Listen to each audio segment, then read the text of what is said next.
rangkaian kegiatan Pertamina Grand Prix of Indonesia atau kita sering sebut MotoGP Mandalika 2022.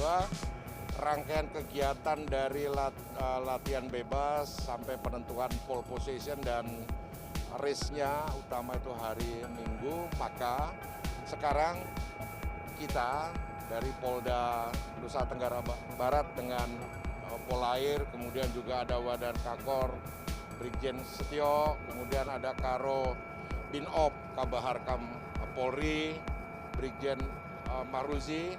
Kita melihat secara langsung bagaimana kesiapan personil di lapangan. Di lapangan di sini dalam artian kita pengamanan laut yang terpadu.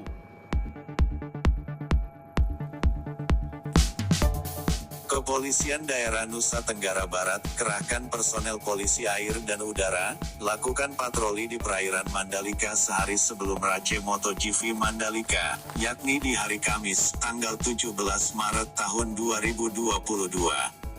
4 kapal polair dan 1 helikopter diterjunkan dalam patroli itu, guna memastikan kondisi perairan Mandalika aman sebelum MotoGP Mandalika yang resmi disebut Pertamina Grand Prix of Indonesia ini digelar mulai Jumat 18 hingga Minggu tanggal 20 Maret tahun 2022. Kapal yang diterjunkan antaranya, kapal Baladewa 8002 milik Korpolairut Baharkam Polri, kapal polisi cepat atau KPC 2013 dan kapal Intercept 01 serta Intercept 02. Mengawali patroli pengamanan MotoGP Mandalika itu, Polairut Polda NTB memberikan pelayanan vaksinasi kepada warga Kuta Lombok Tengah di dekat dermaga Apung Kuta. Kapolda NTB bersama 2 jenderal dan 5 kombes dari Mabes Polri ikut serta dalam patroli tersebut. Kapolda NTB Irjen Pol Joko Purwanto mengatakan, pelaksanaan Pertamina Grand Prix of Indonesia atau yang sering disebut MotoGP Mandalika menjadi prioritas utama pengamanan Polda NTB selama event berlangsung.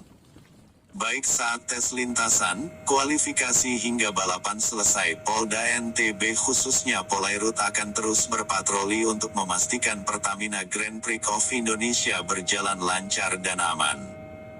Kita sudah menerjunkan sekian ribu personel untuk mengamankan Pertamina Grand Prix of Indonesia yang lebih sering disebut MotoGP Mandalika ini, termasuk personel yang akan mengamankan event dari laut dan udara, jelasnya.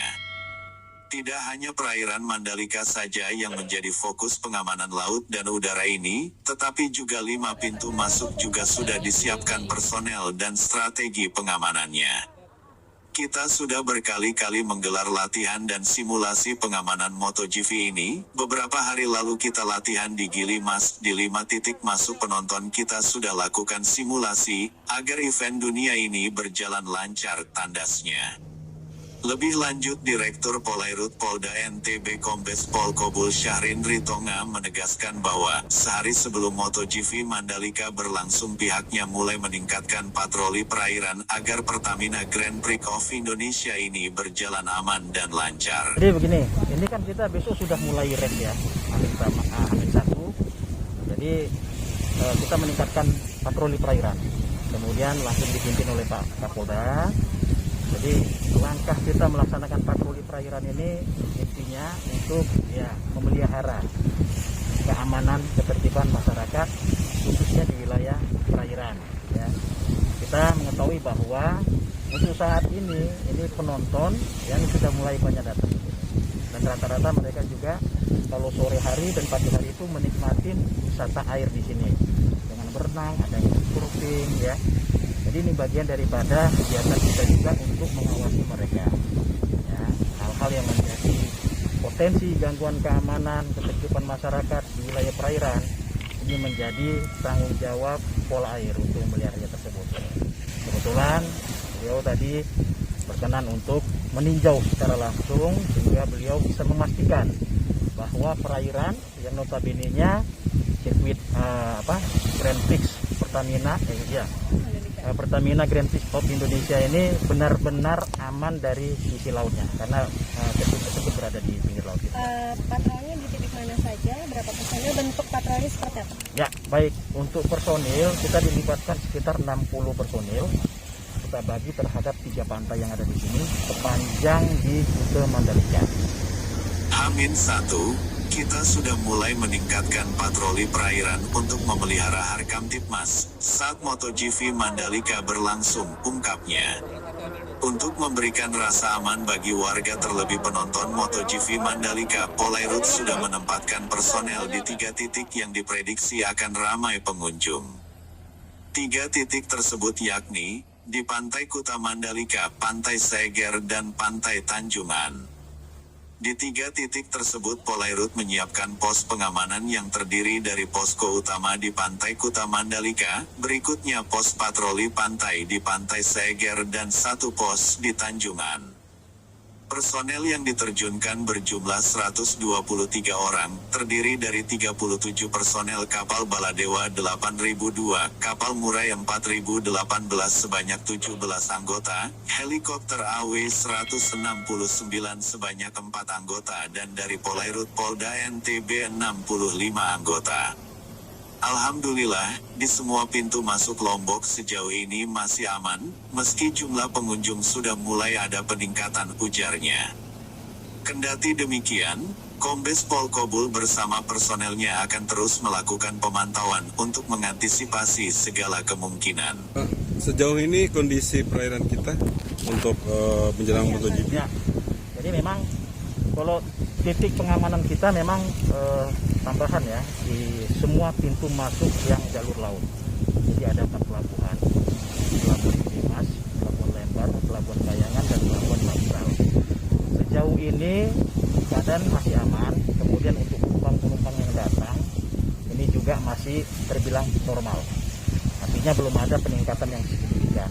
Namun mungkin ya mulai hari ini tadi saya sudah dapat laporan sudah ada sedikit peningkatan baik mobil maupun orang yang datang.